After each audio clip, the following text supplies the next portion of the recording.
Good morning, everybody. Morning. You all know who John is if you've been here. So for those, Boys to death. yeah, for those who don't know me, my name's Andrew Hodgson. As it says here, I'm the chief executive. Previously named in somebody's speech, actually, Atlantic SuperConnection. So we're not only going to be building a power cable that comes from Iceland to the UK, but just to give you some manufacturing credibility, we are going to be building a manufacturing facility employing about 500 people to build said power cable in the northeast of England and then to export it thereafter. And just to have another go, a little bit of a pick on John, when I ran a company called SMD were the world's largest robotics company based here in the northeast because there are robots under the sea, and Tharsus were a very competent, capable supplier. You're a small company. Well, Tharsus has done a fantastic job. And by the way, me and John have got no kind of history or background of presenting together. We just, as these things go, we've just been kind of thrown together. So I have a microphone. It's not a great room for what we're going to try and achieve, because I think this is supposed to be an open, round table type conversation. Frankly, I don't care how you perform, because John's the guy that's doing the feedback. So somewhere between me and John, we need to kind of get answers to the questions. I'm just going to put that microphone there if anybody needs a microphone. And point out, you've probably gathered I don't need microphones. I don't think John does too. This is the purpose of the session. I'm sure we've all read your kind of your briefing pack. But just to remind you, the questions are, what's the potential of our sector, and in case you've missed where you are, this is advanced manufacturing. What are the challenges for the sector, and how do we build our reputation as a region in this sector? I think we're just going to kind of lead on and open the floor, really. Does anybody want to kind of kick off?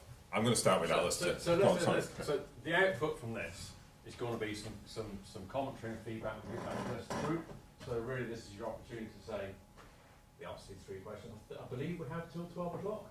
Could you check timings for us? About 10 to 12. 10 to 12. The 5-minute warning. Super. So about 10 minutes on each section. So what do we believe the potential of the sector is for advanced manufacturing? Right, Ali, you were going to say something. You can't duck out now that you put your hand up once, mate. So. I saw you clock me there, so I better say something. I think it's probably one maybe you could feed into, Andrew.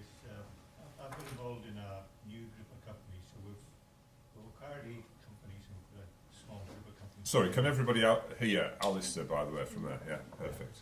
So Otherwise, a I just... small group of companies together around the northeast of England, largely. We've got one down in Kent, but that's a bit of an outlier from a BD input. And growing this company, we're in the kind of integration phase now and looking to grow and look at support, funding, etc. We're spending an inordinate amount of time talking to people about best practice and where do we go. And there must be something in the northeast where we can actually go to and share best practice that accelerates our growth rather than drinking lots of cups of coffee and spending some money with consultants. And a lot of small companies just can't afford consultants and are not doing it. And I think the engineering pedigree opportunity within the northeast needs something like that. And it needs to be independent, because a lot of these consultants will give you what they want to sell commercially, and you're trying to balance that. So for me, that's a big challenge in terms of growing, and there must be a huge opportunity in the northeast if it's something that addresses that problem. Or it may be there, but I don't know about it. And just to be clear, you're talking about an organisation that does what enables funding or enables process improvement, or both, running the business funding, process improvement systems. For example, take sales and marketing process. What CRM should we put in place for the scale we've got? And we've spent an inordinate amount of time looking at various CRMs, and we don't have a solution yet. So the systems, processes, as well as funding growth. It's all about growth and adding value to the local economy. John, I know you're scribing down, but yeah. it was a good point. Obviously, CRM. I would expect you referred to it in your talk about, you know, how do you professionalise those processes, and there is a professional way of doing those things. As somebody who's kind of come in from the outside, how, you know, did you see either the need or the opportunity for assistance? Or Every company I've gone into has some requirement for assistance around sales and marketing. Yeah, so the kind of solution I'm looking for, Andrew, is should let fund an independent group of people that can share best practice, so we can say, this is a problem, there's a solution for you. Yeah. has anybody got? So I'm not sure we're going to answer the questions. We've got 3 topics to get kind of Yeah. to answer what's the potential. So I agree that's a way we can maximise the potential of the sector, and that's something that we should bring forward to the feedback session in a second.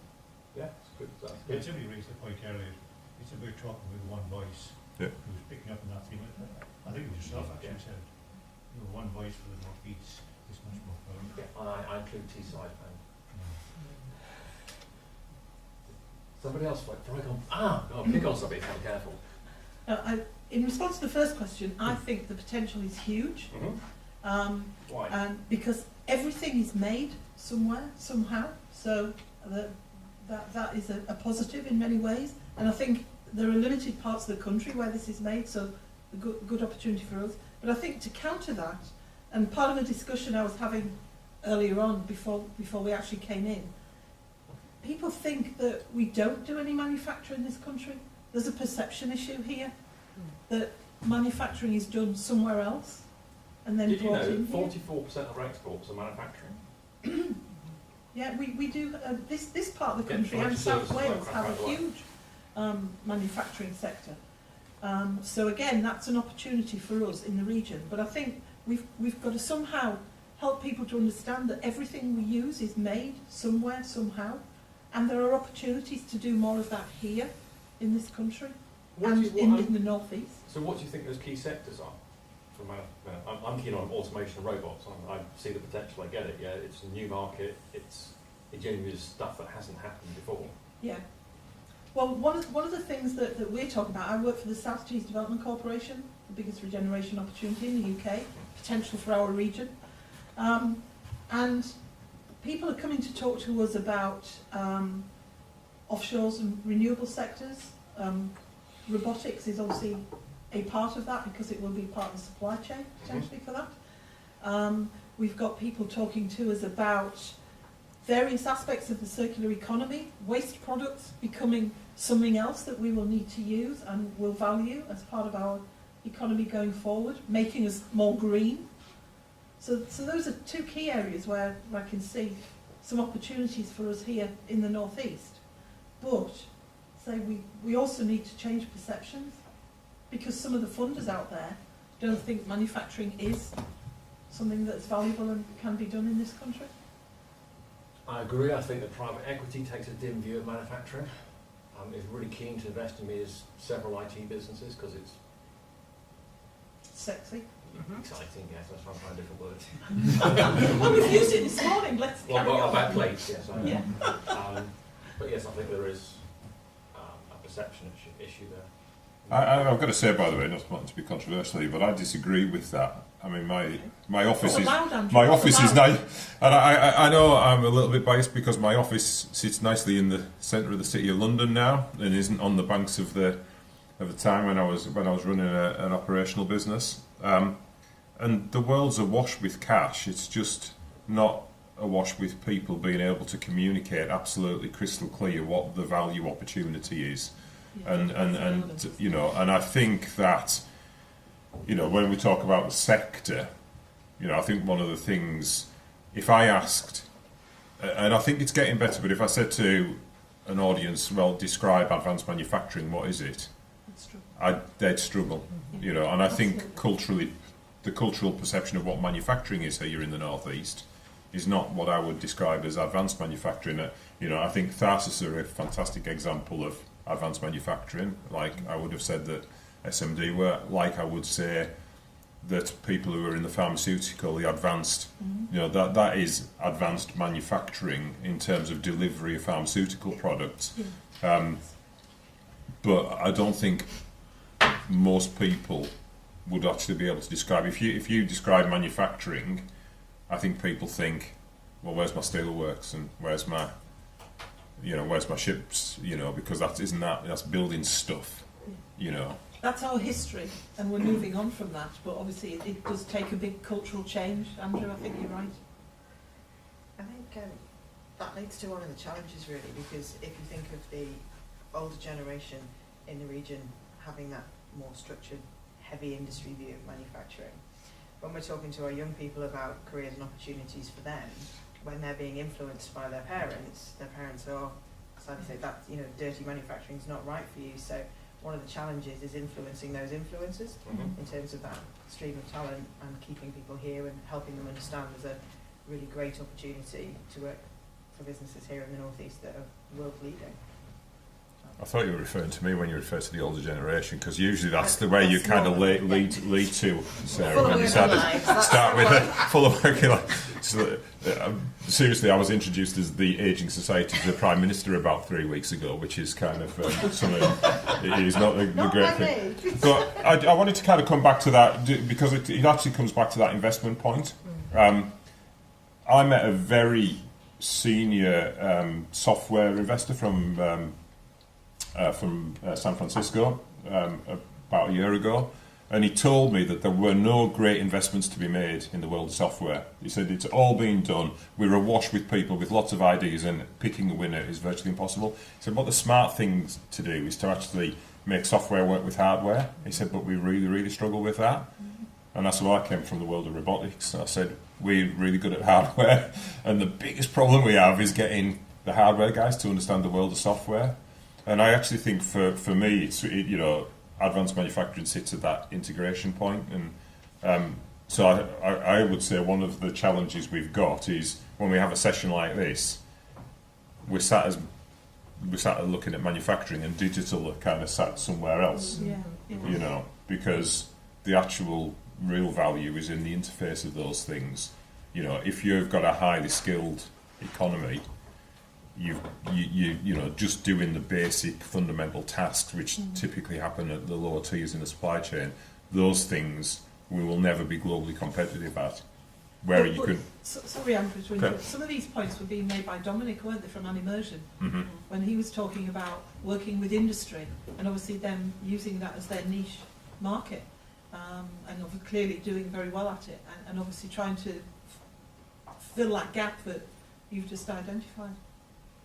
Does anybody want to give a different perspective on the kind of potential of the sector? Kind of conscious that it's difficult in these things. Somebody's not going to say it's terrible, but Just from the point of view of supply chain to the advanced manufacturers. So I'm from Teesside Components, which is a CNC machining company, very large CNC machining. And what we've seen over the last 10 years from our customers is everything getting bigger, but also very much more complex in terms of the way that products are designed. So products from SMD, for example, that are extremely challenging to manufacture. bad engineering that, by the way. But yeah, Sorry? that's bad engineering on SMD's behalf. But yeah, talking to the machinists about how you can make it. But so I just think that in Teesside, in this region, what you have is a very solid supply chain for advanced manufacturing that has those skills to be able to produce these incredibly complex components. So you have fabricators, machinists, you have your surface treatment companies.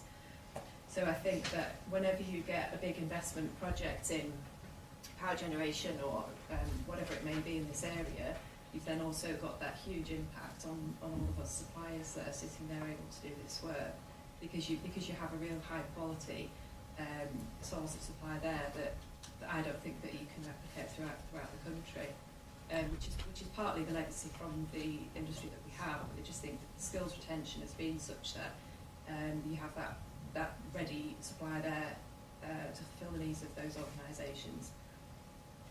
Do you think? Do you feel competition from places like Birmingham, which work with much lower cost? We don't know. No, I mean I think there's quite a few of us now in this region where we're standing alone sort of UK wide, and if we're competing, it's with European suppliers. Yeah. I suppose what I'm trying to say is that with projects that we've got coming in, your own projects that I saw you speak at Redcar about a couple of months ago, Dogger Bank, whatever it may be, will all require a very high level of engineering skill for manufacture and then for ongoing maintenance and support. All of that can be sourced in Teesside without going further afield. So I think there's a lot of potential there going down the supply chain. So what more do you think we need to do then? You know, how can we help? That is the thing. You know, what should we be doing, or what should the ask be to help? If the supply chain is so fundamental, I agree with you, by the way, that the supply chain is absolutely fundamentally important, and it's a reason why you would cite a business here. But what could we do to assist and help the supply chain be bigger and better, and where do you see the competitive pressures? I'm not sure all the SMEs necessarily know about projects on the horizon, so I think the work that organisations like Tees Engineering Network, NOF, groups like that do to host events and promote these things so that everybody definitely knows that these things are happening are really important, because then that enables suppliers to be able to get on approved suppliers lists and just basically make those connections with organisations that, you know, from our perspective as an SME, we would never ordinarily have that kind of contact. So I think they're very valuable. Is there anybody else from the kind of the tier 2 supply chain, shall we say, or tier 1s that share those kind of thoughts? Or, I kind of see you nodding, so yeah. Yeah, good morning. Similar to Sharon, we work, I think, tier 3. It's quite a recent organisation, 115-year-old family business based on Teesside, fabrication, working with many of the kind of engineering sectors that we spoke about today. I've had to write it down because I'm trying to be concise, but if we accept the potential is huge, and how we kind of move forward, the challenges I see it is the cyclical nature, whether it be the oil and gas industry, I can speak for 20, 30 years, whether it be the oil and gas sector, whether it be the opportunity of renewables or whatever it may have been. One of the challenges that we've got is it's less than 100 people, quite a modest turnover and a very modest return on that investment. And the cyclical nature restricts us from making plans and having commitment. And I think I worked in a global multinational, and having the collaboration where you've got partnerships, you've got reliability, there's no guarantees, but that inward investment, I think John, you mentioned it earlier, about going to the other extreme and classically mentoring young businesses or businesses that can't afford to do what they aspire to do. And I think that's the challenge that we certainly feel. We're working with SMD, for example, and they've got their supply chain in order, and Fabricom and energy, all the EEW, all the offshore wind that's coming. But we can't move to that next stage because it's unknown. With 1 or 2 or 3 very modest investments, whether that's reputation, whether that's financially, whether that's a commitment of some inward investment, then you can unlock what the potential of the sector is. We're gambling and bringing apprentices in. We know that those apprentices at some stage will be taken into engineering, into manual, into bigger organisations, and that's what we aspire to feed and do and have that moving forward as well.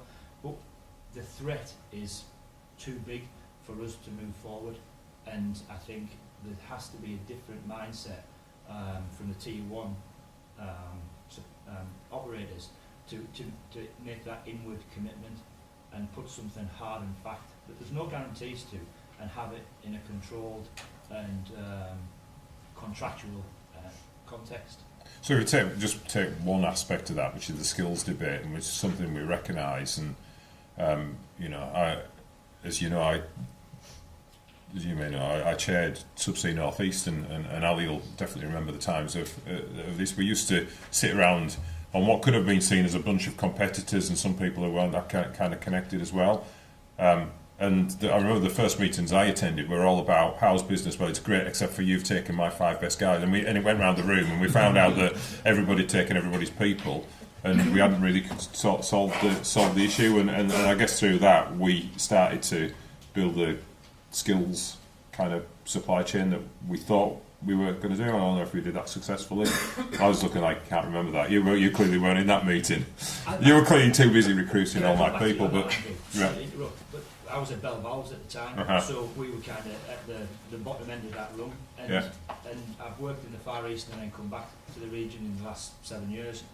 The collaboration, we're pushing against an open door. I've never, I think the reference was made of the size of the region compared to Bristol, which I didn't comprehend. There's the willingness, the friendliness, the belief, the trust, whatever those elements are, it is happening. This is a generational thing. There's so much momentum with what the opportunities are at this moment in time.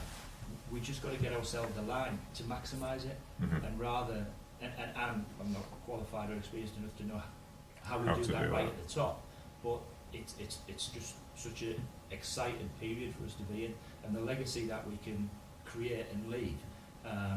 We just need some enablers, and I think as a Tier 3 supplier, that they're very modest. We're working on a kind of shutdown for a company in the northwest, 600,000 a day. Took 4 months to place the order, and they're chasing 4 days on a £100,000 project. The mechanics of it are just all wrong. Yeah. Just, can you give a bit more depth about the investment you'd like to see from the Tier 1s? The sustainability, to break this cycle so that we can then go forward with our business plan to make sure that the investment that we're making is not speculative, is not a case of there's a balance with the risk and reward, and that's very difficult it's a fabrication company, so the robotics and the skill side of it, how do we adapt with that, how do we get the digital side of it to bring it in for training and what we need to do. We can't move forward with that. We've been trying for 2 years that I've been in the company, trying to work with Northern University to get a graduate in. Again, just so is that another way that we can facilitate the knowledge that we need to bring in to do something different. We haven't got those resources. We've got a financial controller as our head of HR. We've got an operations manager who's head of HSE. That's where we are. We've got 20 staff and 70 employees. So that's the thing that we need help with. Yeah, and I get that. I mean, actually, you should remember we're in a university. One of the most impactful things with skills is that graduates have the biggest impact in the smallest businesses.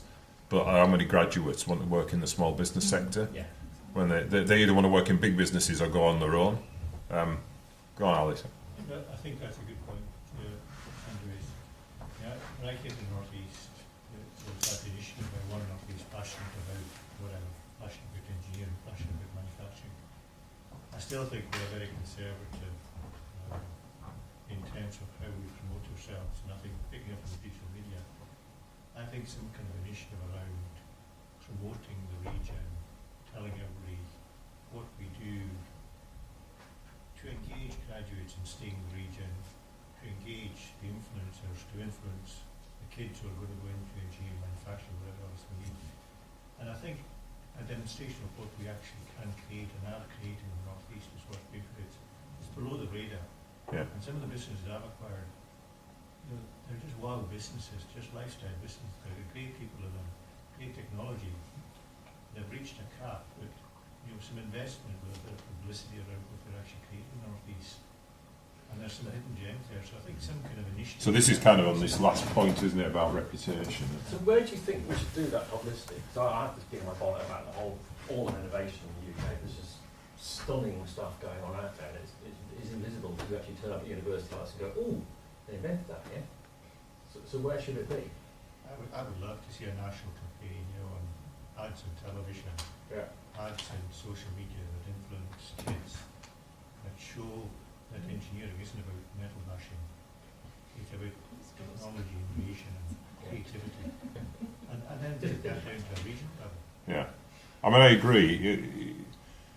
I remember, and apologies, I am a steelworker son, so I'm going to defend this, but I remember having an argument with the BBC about don't show red car blast furnace when you're talking about the North East manufacturing sector. Yeah. Not because I love the steel industry, it's kind of that was my family thing, but it sends the wrong message, and as you used to criticise me for, I then seem to be on every flipping BBC breakfast thing with it, and because we could have sexy robots in the background, and Tharsus must be kind of getting towards the same place. There aren't many companies in the North East that want to stick their head above the parapet and make themselves those showcases. That's a serious issue. Of course, the thing that I hadn't spotted, of course, is that the target audience don't watch the BBC.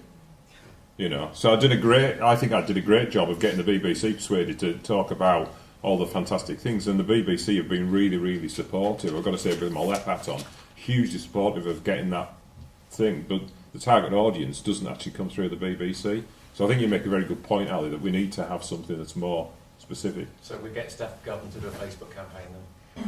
It's probably something like that, as opposed to. A quick win where we just local media, you know, rather than just talk about jobs, the redundancies in jobs, we'll talk about the innovation of the you know, the wider picture. But the core message here is we need to get the media vehicle right. We are funders, and we invest in businesses, and we want them to shout across the rooftops. But the North East, businesses often think that that's a bad sign to show that someone's invested in them, and they don't like publicity. And we have that battle all the time. Yeah. All publicity is good publicity. But it is a cultural issue. It always comes back to cultural issues. I always remind people who are feeling bad about this, by the way. Hang on. I've never met a shy Geordie. Yeah, but they do not stick their head above the parapet. The only thing I would say is I work with the Scottish Government, and about 15 years ago, the Scots were even worse. And they had all sorts of wild and wacky theories about why that was the case. But then went on they have this kind of global leaders campaign now, and they do a lot to promote, Scotland and the uniqueness of Scotland, and do a fantastic job. Scottish Enterprise do a superb job, I think, of positioning what Scotland's really, really good at. And I do chair the local enterprise partnership for the other bit of the region, and but clearly we have challenges in promoting, and it's not for the want of trying, and it's not. And I think the DIT are kind of getting behind the campaign now about why we want to do it, but we're not the only people in that relationship, and that's. But I think we as business people can really push hard on that. Our Mayor Ben is doing us lots of favours in terms of raising our profile. Is absolutely true. As an inward investor, when the mayor rings you personally at home to just kind of tell you something, you kind of feel a bit loved. But we haven't got that across the region, have we? I mean, and unfortunately, I can't. So whilst that might be a great solution, it's a great solution for part of the region. Is there any connection between the mayors? Are they kind of sharing this kind of best practice? If it's working well in one area, what are the other? I don't know whether anyone knows here, but it sounds like a good idea. If there is No, so the mayors do get together. In fact, last 2 weeks ago we had the Convention of the North. Thank you. So, kind of remember where I was. So we had a thing called the Convention of the North, the first ever Convention of the North, and it was done in Gateshead, which was fantastic. And that was really the mayors. I mean, it was kind of all the political leadership, we would say, but it was really the mayors running this from a Northern Powerhouse point of view. But as I say, that's fine. I would just remind people that the north of our region doesn't have a mayor. We will have a part of the north of the region will have a mayor come next May. But that sends, even that sends a bad message. We're talking about being really joined up, and yet, we're reliant on that. So what is the body that should represent this region? If you say it's your job to pull a whole thing together and go, like the Scottish campaign. This is the North East, Teesside, Sunderland, Blythe, Newcastle, a lot. Yeah, because the infighting is just drives me bonkers. Right? Yes. So who is that person that's going to bring it together? You. I've got nothing else to do. Try and make that time off. It's all right. I think that's at the heart of the question. I think another way of phrasing it is, would we agree that there should be a body or a person to kind of do that? And would that make things better? And if so, then how do we go around creating the mechanism? Because there isn't one person. I could tell you that for sure now. Surely the Northern Powerhouse was really trying to achieve that, wasn't it? Getting people to work together, and yet even the North Outpatch and the South Outpatch, don't work together. Yeah. Well, funnily enough, the Northern Powerhouse works better together than the North East in some ways, I've got to say at the moment, because we've put a lot of effort on this. So I sit on what's called the NP11, which is the Northern Powerhouse Chairs 11. So we take the overall Northern... So any bit of strategic stuff, we've said, right, we're going to do it once and we're going to do it for the Northern Powerhouse. So my automotive, we're currently right now a local industrial strategy, my automotive strategy will absolutely dovetail with Cheshire and Warrington's. I've got to say my energy strategy absolutely dovetails with Tees Valley's, for the avoidance of doubt. But I see that happening at the Northern Powerhouse level, but we're talking about the North East level. And well, even if we did get a body or a person, whatever, each of us has got a part to play, because there's too many individuals in this region who create those tensions and enhance those tensions, and don't allow parts of the region to come together, in my view. Yeah. Speaking from, might be a bit biased on this, but speaking from the North Eastern Chamber of Commerce on terms of like regional voice, obviously we encompass the whole region, but then we're more primarily focused on the private sector, whereas when you look at someone like the mayors, they take more comes into things like the social life and more of the infrastructural sort of side of life. So I think we've got to factor into account where if we're thinking about a regional voice and one leader, should they just be promoting a certain agenda of just the private sector? Should they be looking at public life? Should they be looking at other sort of factors that might step off the radar? And it's how do you define that? You could probably do a whole another half an hour session on. Yeah. I think we're going to have to draw to a close. No, it's all right, Greg, because we're going to start talking about industrial strategy in a minute, and then you're going to tell us it's up to us to sort it, so we know what the answer is. John, have you got enough to... Yeah, thank you.